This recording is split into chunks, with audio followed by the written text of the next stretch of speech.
Bagsak si RJ Abarrientos. Grabe yung naging bawi ng Ginebra. Umuulan ng 3-point shot. Game 2 semis, bakbak ang Ginebra versus Rain or Shine. So first quarter nga mga chong, 3-point shot ang pangbungad netong si RJ Abarrientos. Pero may init etong si Adrian Nocum para sa Rain or Shine sa kanyang 5 straight points. Japet Aguilar naman, magandang sign, aggressive to the basket and one play. Ang kaso makakatakbo agad sa kabilang dulo si Adrian Nocum. Dito na nagsimula yung run ng Rain or Shine. 3-point shot from Clarito. Scottie Thompson naman, step back jumper sa kabilang dulo. Counter run ng Ginebra. RJ Abarrientos for 3. Dalawa sila netong si Brownlee ang nag-iinit. 3-point shot from Brownlee. Another 3 naman para kay RJ Abarrientos. Ganun-ganun lang, lamang ng 5 ang Ginebra. After that timeout, nag-iinit na itong si Justin Brownlee. Papiso-piso lang sa perimeter area. Pinapagpag lang yung depensa ng Rain or Shine. Lobo sa 8 ang abante ng Barangay Ginebra. After that timeout, take over mode na agad itong si Justin Brownlee. Sunod-sunod na puntos agad ang kanyang itinala para sa kanyang kupunan. Sasali na rin dyan etong si Jeremiah Gray sa kanyang corner 3-point shot. Pero etong si Mamuyak ang pumapatay ng sunog sa kanyang 4 straight points. Pero dying seconds, nakapag-contribute pa dyan etong si Ralph sa kanyang reverse layup. At natapos ang first quarter 20-33, 7-point lead para sa Ginebra. Pagpasok ng second quarter, dito na nag-init yung opensa ng Ginebra.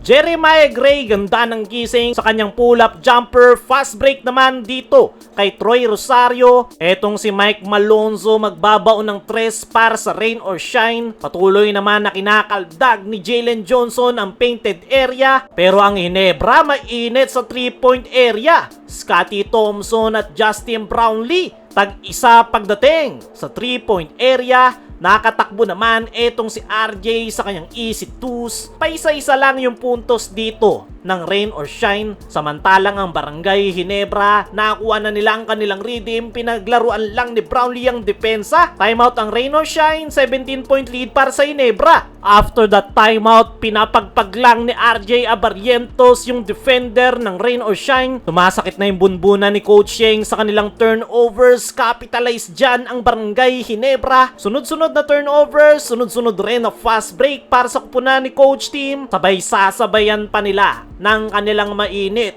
na outside shooting. Stephen Holt at Troy Rosario, same spot, same result. Kaya natapos ang first half 40-62. Lobo sa 22 ang abante ng Ginebra. Leading scorer si Brownlee with 21 points. Jalen Johnson naman with 9 para sa Rain or Shine. Pagpasok ng third quarter, itong si Japet ang magbubukas dyan sa kanyang pull-up jumper. Ang kaso ang Rain or Shine, dalawang sunod na 3 ang papakawalan Adrian Nocum. At isa dito galing sa kanilang import. Rain or Shine again. Nocum to the basket. Another 3 ang kanilang pakakawalan. Open na open si Santillan. Timeout muna si Coach Team. Babasa 15 ang kalamangan ng Ginebra. After that timeout, ganda ng pagkaka-reverse layup ni Scottie Thompson. Unsuccessful yung challenge ng Rain or Shine, pero agad silang nakapwersa ng turnover. Easy basket kay Clarito, pero babawi naman agad si Justin Brownlee sa kabilang dulo. Jalen Johnson naman nangaararo na sa ilalim, pero babawi si Japet sa kabila, nanghihingi pa ng foul. Etong si Nocum makakatakbo na naman sa kabilang dulo, pero corner 3-point shot ang isasagot dyan ni Justin Brownlee. Patuloy ng kinakalabaw ni Jalen Johnson ang depensa ng Ginebra sa ilalim, pero etong si Scottie, ganda ng cut layup to the basket. Under a minute, palitan ng puntos ang dalawang kupunan. 3-point shot kay Mamuyak, sasagutin yan ni Nards Pinto sa kabilang dulo. Kaya natapos ang third quarter 69-88. 19-point lead para sa Ginebra. Pagpasok ng fourth and final quarter, 3-point shot ang pambungad ng Rain or Shine. 5-0 run and 1 play pa dito kay Mike Malonzo.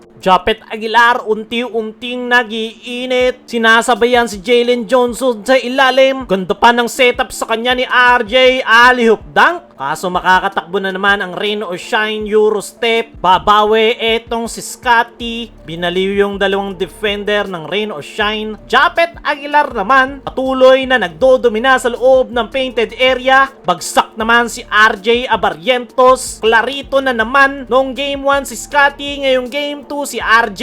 3-point shot ang ibabaon na itong si Justin Brownlee. Umabol pa ang Rain or Shine na ibaba pa nila sa single digit. Na natiling compose ang Ginebra. Itatabla nila ang semis.